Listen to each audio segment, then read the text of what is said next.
Why do we stretch? We stretch to increase our mobility,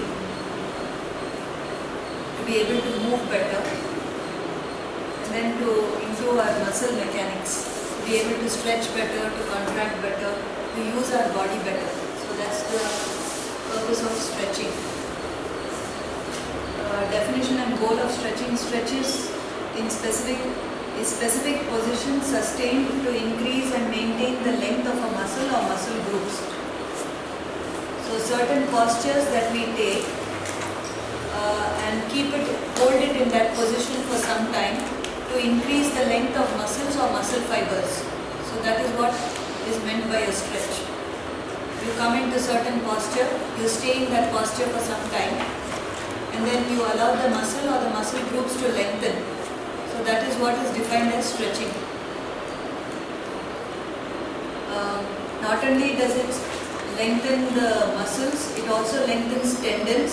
So tendons would be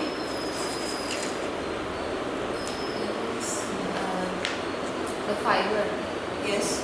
So what is a tendon? Connects a muscle to the bone. Yes. And then ligament warms up ligaments.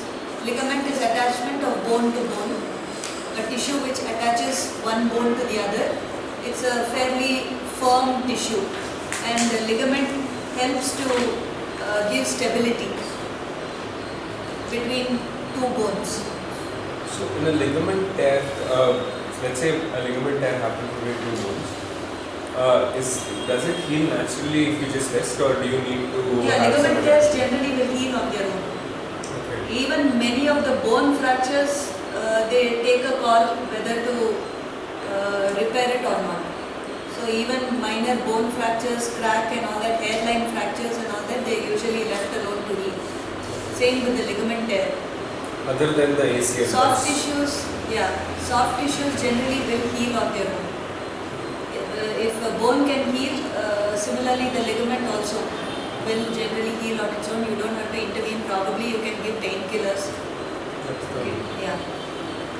So stretching helps to lengthen the tendons. Tendons are tissues which support bone to muscle. Bone to muscle attachment is called tendon. Then it warms up ligaments. Ligaments are bone to bone attachments and prepares the joints for work. So as a result of stretching, what are the benefits? You get additional flexibility, first, most obvious. Then you have decreased tightness or stiffness. Then you have improved awareness of the muscles. You become aware of what muscle is being stretched, what muscle is being contracted, which is the muscle you are working with, which is the antagonistic or opposing muscle. So all this you become aware of when you do your stretching.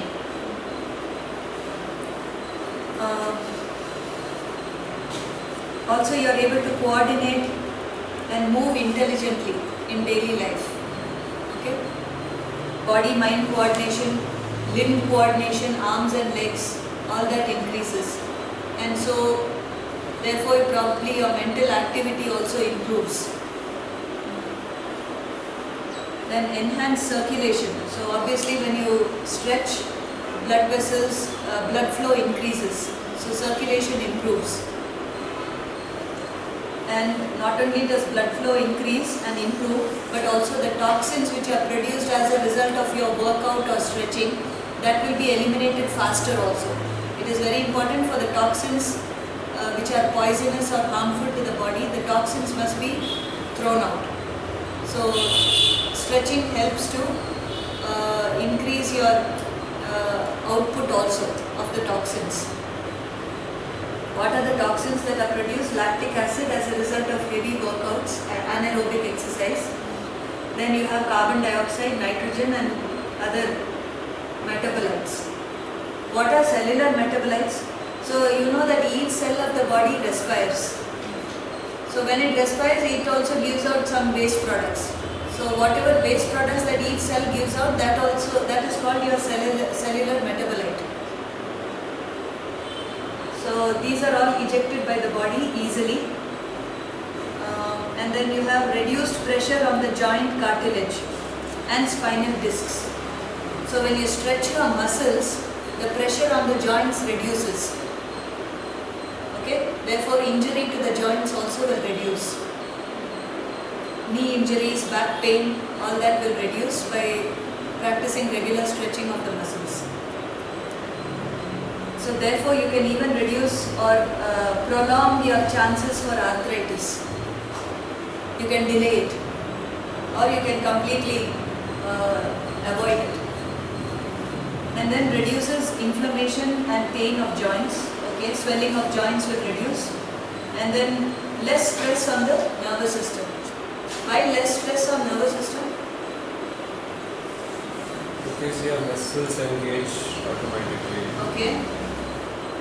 Relaxing every part of the body, so Yes. more oxygen supply to the Yes. body. So obviously to stretch you have to breathe also. You have to do slow deep breathing and all that. So whenever you do that slow deep breathing, again your mind relaxes, your nervous system relaxes. Okay. And your parasympathetic nervous system kicks in when you do a stretch.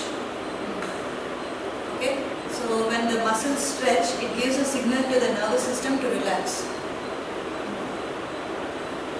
What happens in a stretch? All the stretches in the manual are static stretches which are controlled and slow. Static stretch means there is no movement. Like you come to Paschimottanasana and you stay there. You are not moving. So that is called a static stretch. Generally that's the kind of stretches that we do. There are other types, but this is the most common.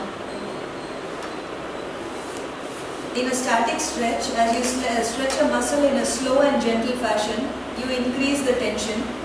Then in a few milliseconds, the spinal cord reflexively tells the muscle to shorten, to protect the muscle from being overstretched.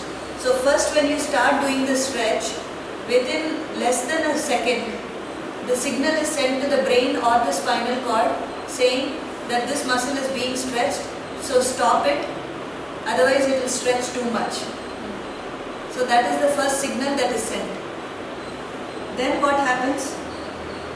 It takes 6 to 10 seconds for the brain or the spinal cord to process that signal, to perceive the stretch and tell your body that it is safe.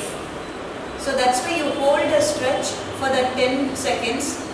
Once your brain or spinal cord sends the signal back to your muscle that the stretch is safe, then the stretch starts acting. So if you come out of a stretch too quickly, it will not work. Okay, so that's what we do in the Hatha Yoga classes. We start the stretch, and then once you have gotten into the pose, you don't come out quickly. Just because you are able to touch your toes doesn't mean you come out quickly. You need to lengthen that muscle and develop that muscle memory. So for that, you have to give enough time for the brain or the spinal cord, for the message, for the motor, sensory neuron and the motor neuron, the pathway to take place. That takes a few seconds, 6 to 10 seconds. Then you continue holding the stretch for good, for 30 seconds probably. So that will give you the maximum benefit. Okay. So that initial response, the initial few milliseconds, actually it's like a protective mechanism. The body says don't stretch, the mind says don't stretch, but then the spinal cord or the brain sends back the message saying no, it is okay to stretch. So you continue the stretch. So this is the sequence. In the next 20 to 24 seconds that the stretch it is in the next 20 to 24 seconds that the stretch has the maximum benefits. So that is why you hold a stretch for at least 30 seconds. Now, this is important. A good rule to follow is that if you feel uncomfortable stretching for more than 10 seconds, you back off. So that is another way you can stop the stretch. If you are comfortable holding for more than 10 seconds, then you are fine. You can hold up to 30 seconds and come out. Okay? You can ease off slightly until sensation is gone, then hold for 30 seconds. Important, when you are holding the stretch, static stretch, don't do the bouncing and the jerking. So that can be more harmful. It will do more harm than good. So don't keep fidgeting and trying to jerk and again lengthen. Don't shorten, lengthen better. You stay in that position, let the muscle do its work. Okay.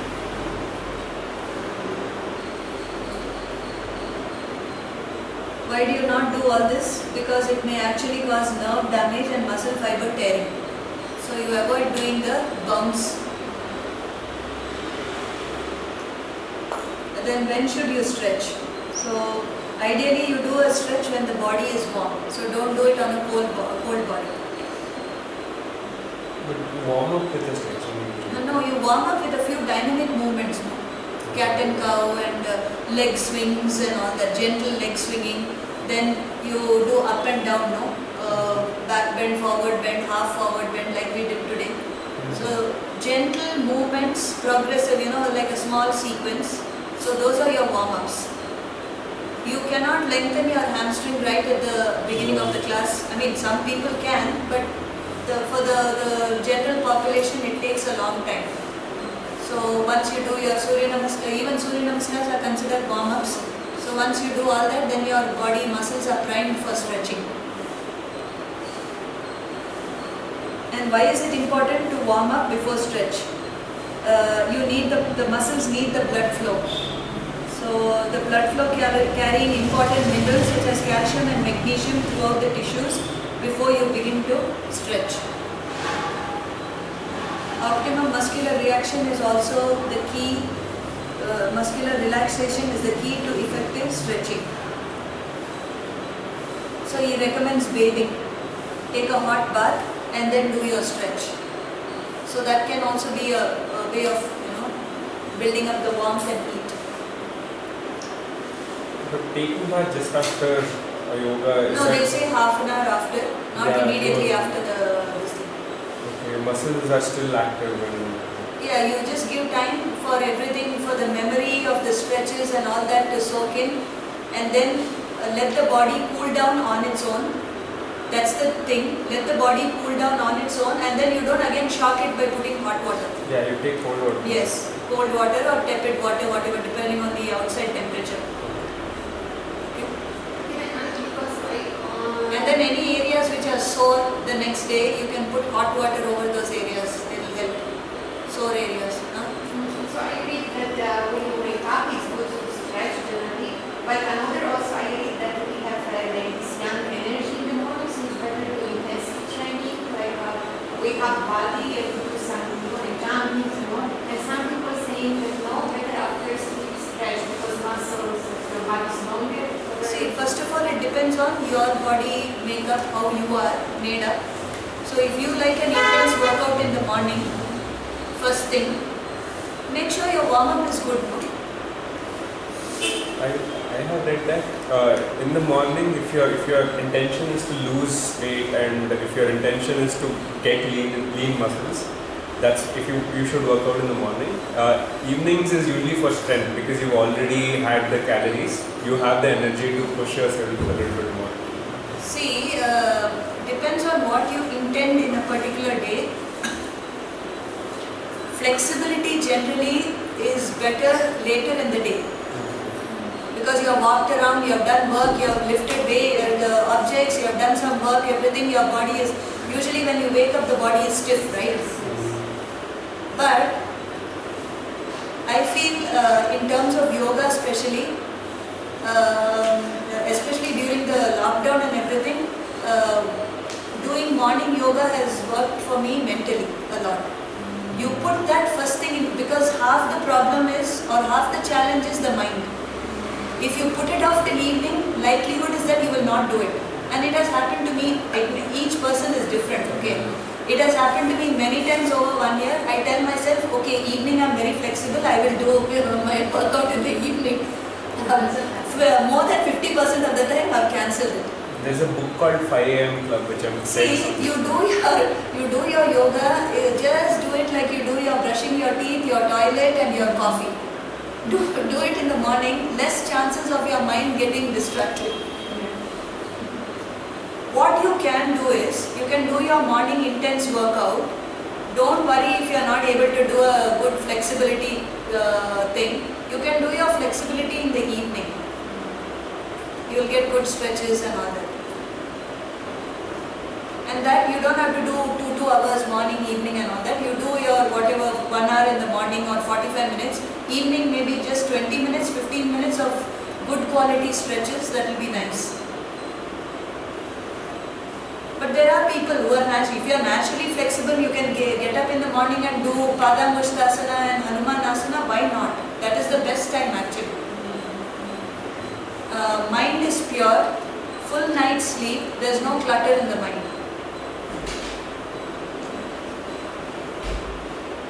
Because we keep adding activities in the day, then it's very easy to put off this and then just push it for the next day and it will not happen.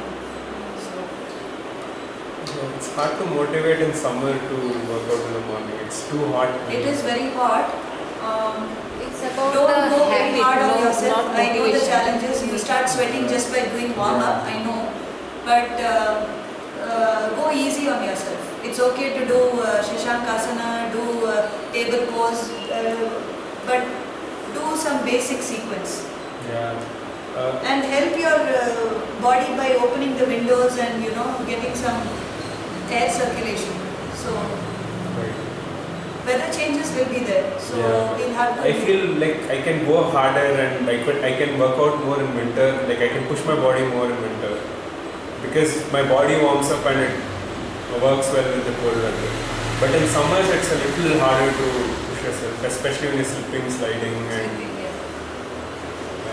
wake up 2 hours early. I know that's the actual answer. Waking up at 6 o'clock or something. 6 o'clock, as they say, the best time is that Brahma Muhurta, right? That whatever 3:45, 4:30 time. I don't know if there are people, lot of people doing it. 5 a.m. That would be great. And then we are lucky in Bangalore. There are other parts of India where it's always hot. Yeah. Here, at least after 2 days, we get some rains and it's okay. It's not so bad today. But try to stick to that time, no matter what the weather conditions and all those external factors. Stick to the time, and that's all that yoga asks. You to that time. Even if your quality is not so good, it will have its benefits. Okay, believe me, that's there. The regularity is the key, nothing else. Okay, so warm up. Goal is to get the blood flowing without challenging the body to new heights. Okay. Cold muscles, tendons, ligaments are not prepared to. Yeah, so it's very important to warm up before a stretch. And Surya Namaskar is considered warm up only. Of course, when you add variations and all that, it becomes a full workout. But the basic Surya Namaskar is a warm up. So that is required before you attempt any stretches. Actually, my genuine suggestion would be all those stretching postures, you keep it after your sequences. Certain classes, certain teachers may start the class with a Padangusthasana, Supta Padangusthasana and all that. Now, if that is not in your natural practice, you keep that towards the end of your practice. You will get better results. Okay? And then and less chances of injury or any aches and pains or any cramped muscles or pinching of the lower back, all those things will reduce if you do your stretching after the warm-up. And also I have a question because I also read that you should stretch yourself from the head down and another saying from down to head. In yoga, when we stand in Tadasana and we raise the arms up, Urdhva Hastasana, you are stretching from the feet to the top of the head. And even when you are sitting in Dandasana, you are pulling up the spine from the base to the crown. And then you are activating your legs, you are going like that and then you are going up. You are not going from up to there. Why? Because the feet and the legs are the base of your body. So if your base of the body is not firm and strong, you can't rise up. You just fall. So that's my opinion. Okay, and then so warm up, how much should you do? 9 to 12 minutes. Then cooling down, you should do a cooling down stretch routine. Why do we need to cool down? To eliminate lactic acid, nitrogen, carbon dioxide. These are the three main toxins. And these elimination of toxins will enhance your repair and recovery. You will be able to recover faster. If it accumulates all these waste, you will have your muscle stiffness, which affects the movements of the joints. So how to make sure that you have eliminated? You can do your deep abdominal breathing. Like when you do your spinal twist, when you pull down, you pull the belly in and allow the toxins to come out. Ensure that you have exhaled out completely. Or you can even end your class with Kapalabhati. So ensuring that there is no toxin remaining in the body. Push it out. Okay?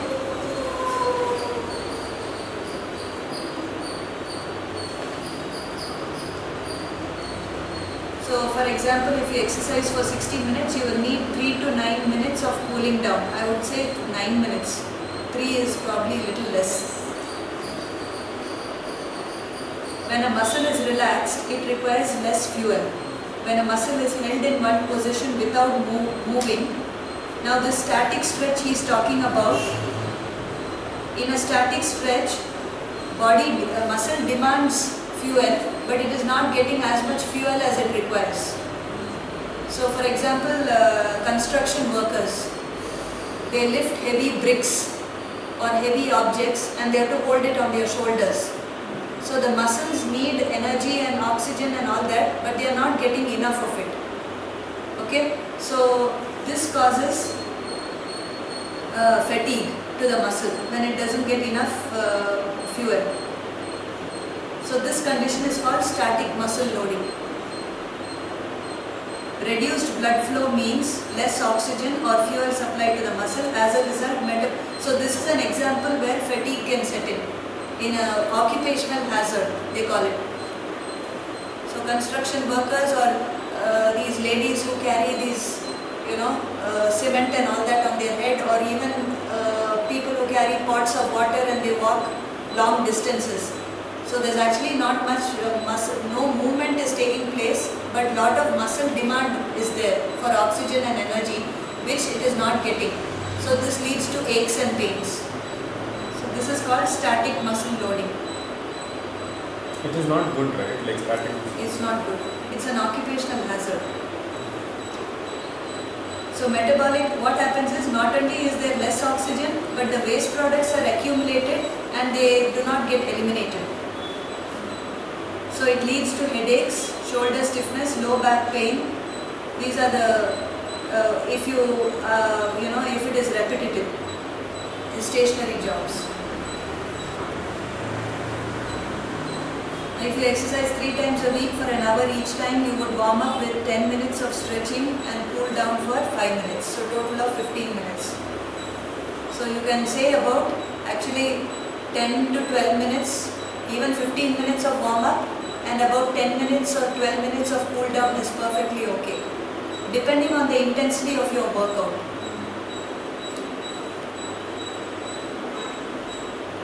And Shavasana is a big part of cooling down also. So please do not shorten the Shavasanas. Then diet and stretching, coming to calcium and magnesium.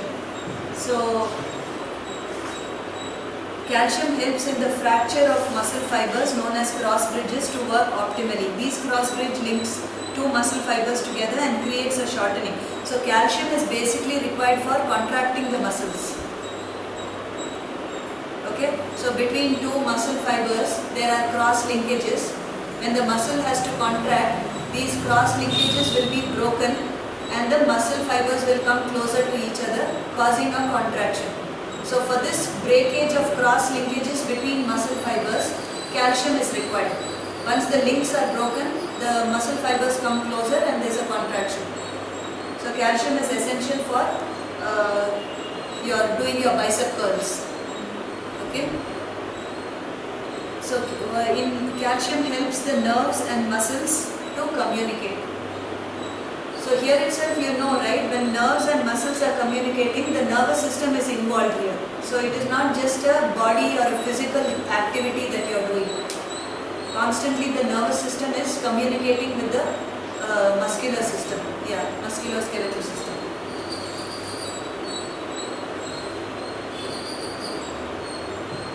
When there is a shortage of calcium, even the nerves get affected. Okay, nerves get irritated, which leads to muscle tension, stiffness, and eventually pain. So calcium is required for shortening of the muscles. Magnesium is required for lengthening the muscles. To release the cross bridges between muscle fibers at the end of muscle contraction so that the muscle can relax. Approximately 70% of body's magnesium is located in the bones. 30% found in soft tissues.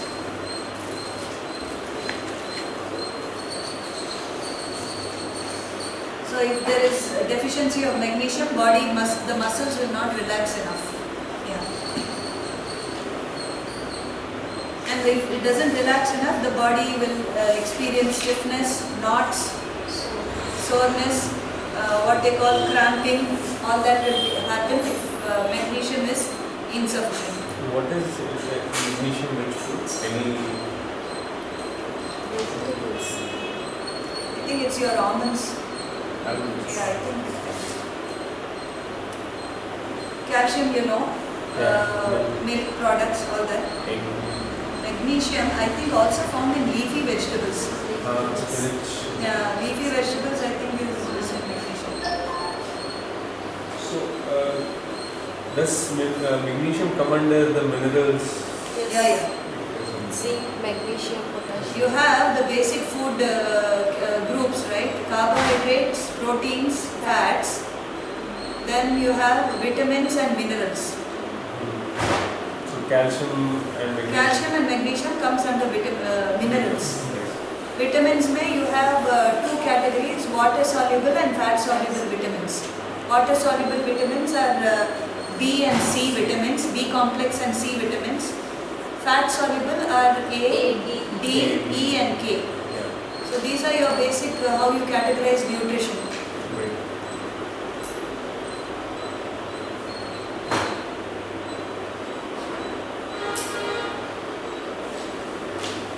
Yeah, almonds dry roasted, pumpkin seeds, spinach, then cashew nuts, pumpkin seeds in shell also, he says. I don't know how you can eat pumpkin seed in shell, but that's quite... Oh, you roast it, sun dry it and roast it. Yeah. Usually we are used to just peeling it and eating it, right, Yeah. for time pass. Right. So you can maybe you just roast it with the shell and eat Yeah. it. Yeah. So basically dry fruits, cashew nuts, almonds, spinach, and what is this? Pumpkin seeds. Yeah. Do you make a butter out of any of these, like almond Yeah, you butter? can make cashew butter. You can make almond butter. So is that? For both of these, you need to soak. Yeah. So remove the acidic component of. No. The reason I know why you soak is because soaking will rehydrate. Anything dried has, once you soak it in water, the full nutrition comes out. Like I read that they have a lot of acidity. Dry fruits have acidic component. If you just consume it without soaking it, there's a good chance you will have stomach problems. If you do not soak. Yeah, so Okay, soaking is a good that is thing. one other Yeah. side benefit. But the full nutrition comes out when you soak it for at least, they say, overnight or a minimum 6 to 8 of hours, yeah. minimum of half an hour to 1 hour if you don't have time. And same with the oats also. Oats is preferably soaked for Yeah. easier digestion. Right. Soak it in water. You can make butter out of all these things. Almond butter, cashew butter. Of course, cashew butter is expensive. It's easier to consume as butter. You just can put it- get good quality oats and make a creamy spread out of that also. Avoid by smoothie, correct. Smoothie, best. It can be a good milk substitute. Only thing is if you have to get a good quality oats. Rolled oats. Not the instant ones. Yeah, there will be unprocessed rolled oats. You get it only in like all these small shops. Or True Elements also makes. Then you have cold and heat therapy. If you have a dull, sharp pain in a localized area, apply ice to it. Yeah, so any acute pain, acute injury or acute thing, you apply ice for 5 to 10 minutes. No, apply it in 10-minute intervals. So you keep it for a few seconds, then you remove it, then again place it after 10 minutes. For more chronic problems, heat treatment. For muscle stiffness, use a heating pad, or better yet, take a warm shower. So that's another way. Of course it's hot now, but if you want to be flexible in the morning, you take a hot bath and you start your yoga. Or bag in that case, hot bag. Hot pad, Hot yeah, bag. yeah, You yeah. place it on the joint and Yes. you can do. Then there is this whole group of chemicals called endorphins. People talk a lot about endorphins. They are the feel-good chemicals. So feel-good chemicals are naturally released when you do a workout. And not only do they make you feel good, but they dull the pain also. So they are opiates. Okay? Endorphins and enkephalins can be stimulated both physically and mentally. How can you stimulate mentally? By watching a comedy film or something. You start laughing, or you read a good book. Those things can all release good hormones, good chemicals. Physically, by working out, you can release these chemicals. So these are the what he's trying to say is these are the benefits of stretching.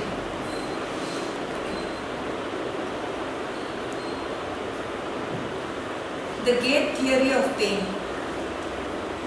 So a nerve acts as a gateway through which information can pass from a joint or a muscle to the brain and back again. That we saw. So the nervous system plays an important role in your stretching. According to this theory, the body's joints has two main types of nerves. This is important. One type senses and reports the movements of the joint to the brain. So one type of nerve which is connected to the joint will tell you how much to stretch, all that. The other nerve is a smaller pain sensitive nerve.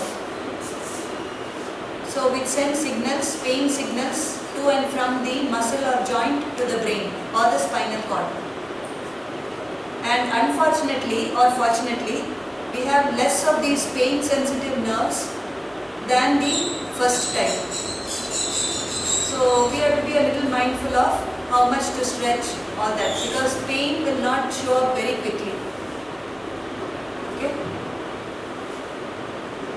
So this is called the gate theory, where the connection between the nerves and the muscles or the tendons, ligaments. Same for everybody or varies from person to Yes, person? it varies from person to person. So some people Pain threshold is different for each person. You can also develop your pain threshold. You can make it very high. Like for example, you are cooking every day and you get burnt and scalded every day.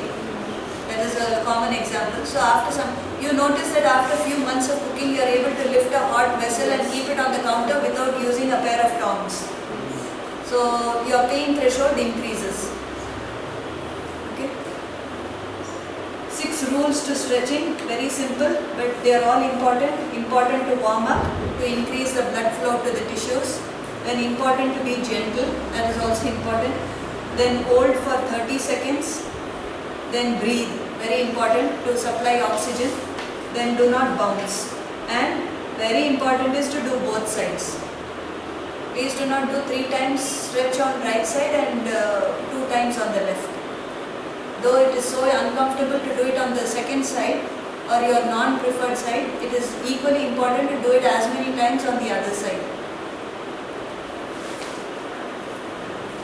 And then we come to types of stretching.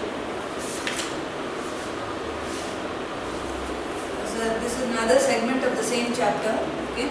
So first one is called the ballistic stretching. Ballistic stretching is what we do in a warm-up. Cat and cow. Then moving from Ardha Hanumanasana to Anjaneyasana. That is one. Then standing and then swinging your leg. Inhale, lift your leg sideways. Exhale, bring it to the center.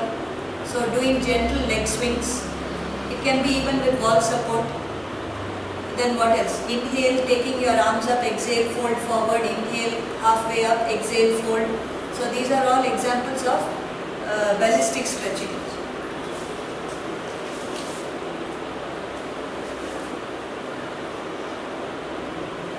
Also, in ballistic stretching, you don't have to do it slowly. You can do it fast also. So you go up and then you swing your body down and you touch your toes. So after about 3 to 4 rounds, you will be able to go deeper.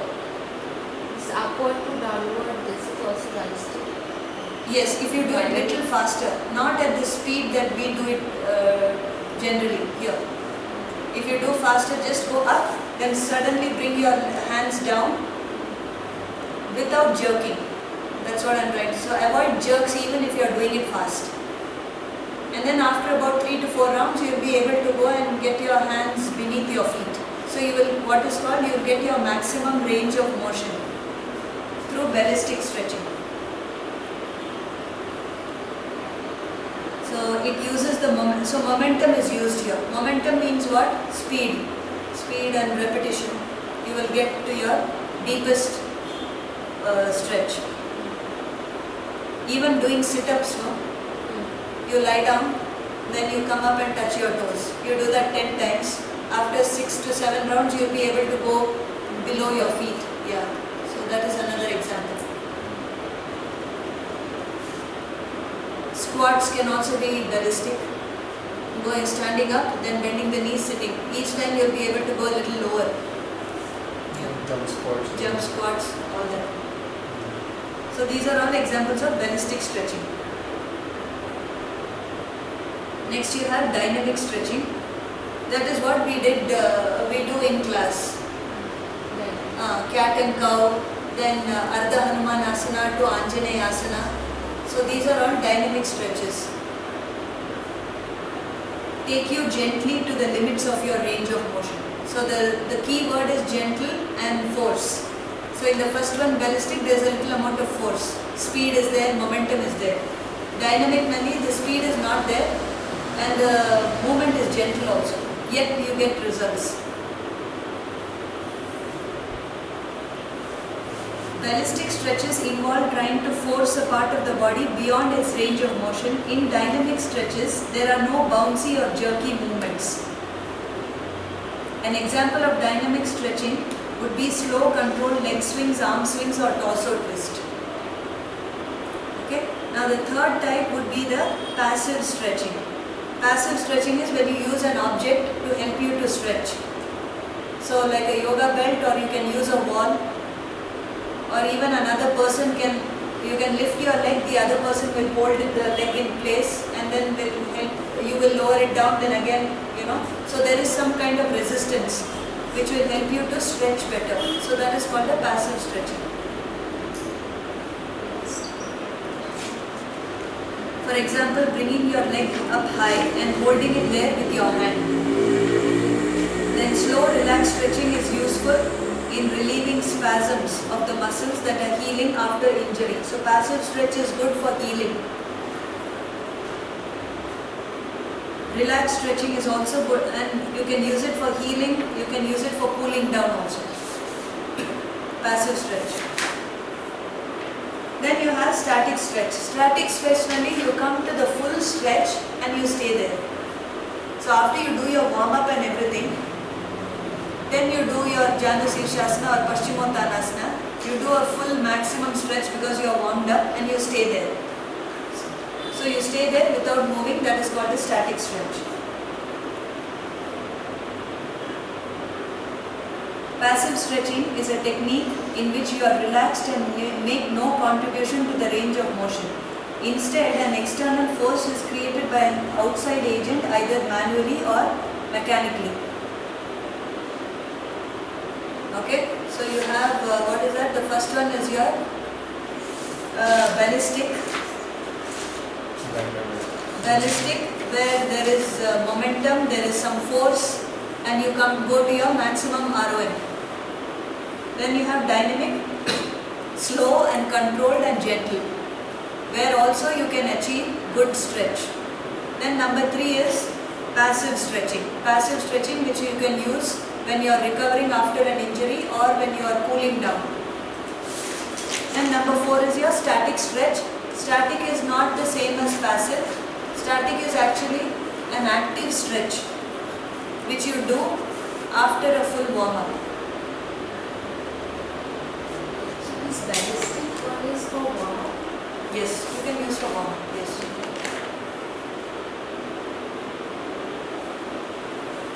Generally not cooling down, not for cooling down. You can use it for warm-up.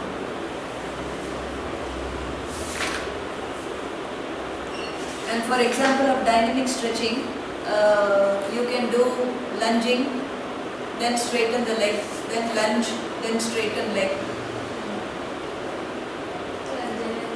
Any type of gentle, slow movements, repetitive, alternating movements. So that comes under your dynamic. Then you have your isometric stretching. It is a type of static stretching which involves resistance of muscle groups. So in isometric stretching, opposing muscles are involved. When one muscle contracts, the antagonist muscle will relax. So using that principle for isometric stretching. Resistance of muscle groups through isometric contractions or tensing of the stretched muscles decreases the amount of pain usually associated with stretching. You want to lengthen one muscle, you will contract the opposing muscle so that pain is reduced. Okay? For an example, using the wall to provide resistance would be the well-known push the wall calf stretch, where you are actively attempting to move the wall, even though you know you can't. So you are standing with your legs facing the wall and you are trying to push your calf muscles to the wall, pushing an object which cannot move. So that is an isometric contraction. Your calf muscles will respond to that imaginary wall or whatever the static object behind you, and that will get into tension. So that is called isometric contraction. And this is not recommended for children and adolescents because their bones are still growing. Okay. These people are already usually flexible enough that the strong stretches produced by isometric contractions have a much higher risk of damaging tendons and connective tissue. So basically this isometric stretching you can do after your regular sequences.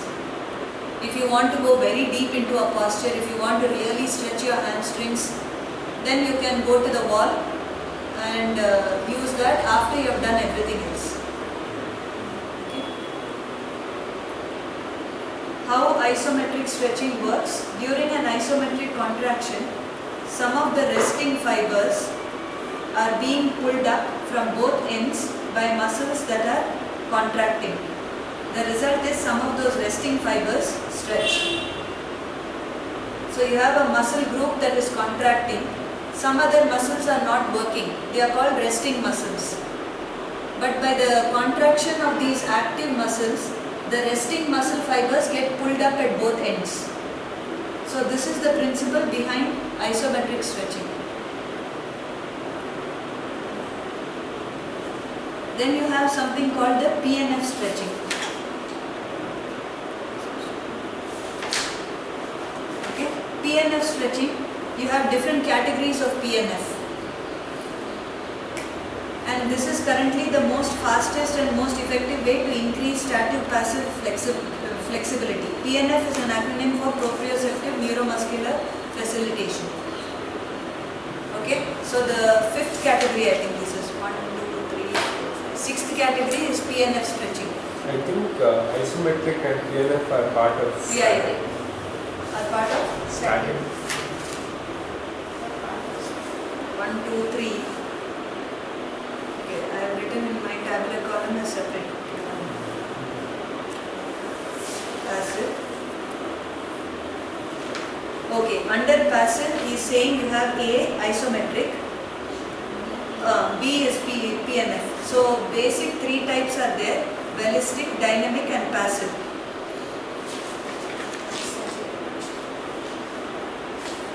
Then under that you have, under passive you have isometric stretching, then you have PNF stretching.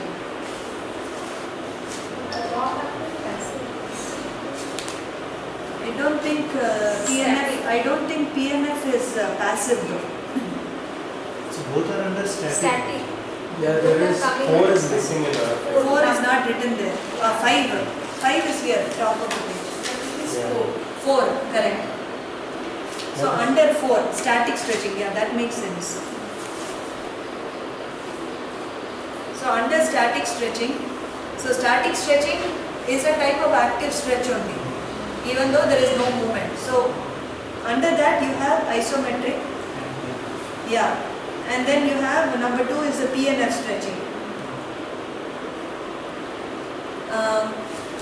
PNF is not really a type of stretch, but a technique of combining passive and isometric stretching is what he says is PNF. Combining, so let's write that down. Stretching types would be, first one is ballistic, then you have dynamic, then number 3 is static, is it? Passive. Passive. 4 is static. Then under static you have isometric. Then you have this PNF. PNF is a combination of passive and isometric. Am I right?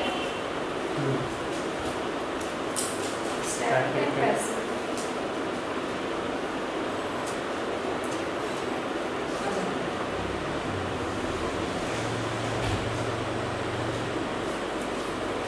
No, he says combination of passive and isometric. On page 76, top of the page. First you do a passive stretch with a yoga belt like Supta Padam Kushtasana A. Then you go to the wall for the isometric stretch for more resistance, which will make you lengthen the leg more. First you use a belt. See, it's easier to use belt, no? And then you go to the wall. Wall offers more resistance. So step 2 would be to do the isometric stretching. So that is your PNF, passive plus isometric.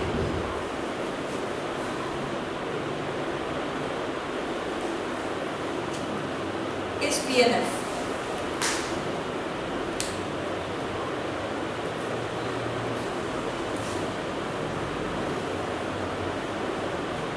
Okay. PNF.